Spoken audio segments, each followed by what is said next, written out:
নমস্কার বন্ধুরা, রয়্যাল কিচেনে আপনাদের সবাইকে স্বাগতম। আজকে হাজির হয়েছি আম কাসুন্দির রেসিপি নিয়ে। কাঁচা আম ফুরিয়ে যাওয়ার আগে ঘরে থাকা কিছু অল্প উপকরণে খুব সহজেই তৈরি করে নেওয়া যাবে এই আম কাসুন্দি। আশা করি রেসিপিটি আপনাদের কাছে খুবই ভালো লাগবে।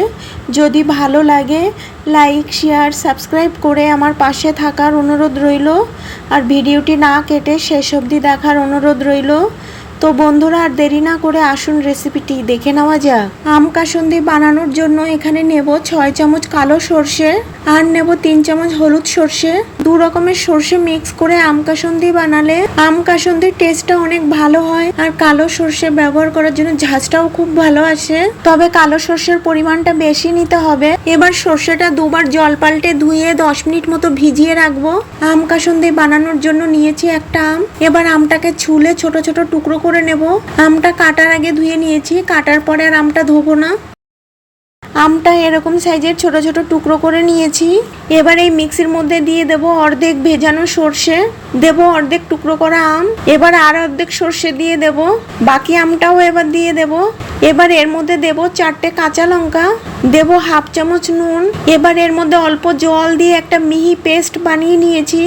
এবার এই কড়াইয়ের মধ্যে দেব 200 ml মতো জল, দেব হাফ চামচ হলুদ গুঁড়ো, দেব হাফ চামচ কাশ্মীরি লাল লঙ্কার গুঁড়ো। হলুদ গুঁড়ো, লঙ্কার গুঁড়ো দিয়ে জলটা ভালো করে মিক্স করে নিয়ে এর মধ্যে দেব 50 গ্রাম মতো চিনি দিয়ে অনবরত নেড়ে চিনি গলিয়ে নিয়েছি। এবার জলটা ফুটিয়ে নেব। 2 মিনিট মতো জলটা ফুটিয়ে নিয়েছি। এবার বানিয়ে রাখা আম সর্ষের পেস্টটাই ফুটন্ত জলের মধ্যে দিয়ে দেব। এবার জলের সঙ্গে ভালো করে নাড়িয়ে পেস্টটা মিক্স করে নিয়ে আরও 1 মিনিট মতো ফুটিয়ে নেব। এবার এর মধ্যে দেব 100 ml মতো ভিনিগার দেওয়ার কারণে কাসুন্দির টেস্টটা খুব ভালো আসে আর 1 বছর সংরক্ষণ করেও রাখা যাবে। ভিনিগার দিয়ে ভালো করে নাড়িয়ে মিক্স করে নিয়ে এর মধ্যে দেব 1 বাটি সরিষার তেল। এখানে 150 গ্রাম মতো সরিষার তেল আছে। তেলটা দিয়ে কাসুন্দির সঙ্গে ভালো করে মিক্স করে নিয়ে 2 মিনিট মতো জাল করে নিয়েছি। এবার গ্যাস অফ করে কাসুন্দি ঠান্ডা করে নেব।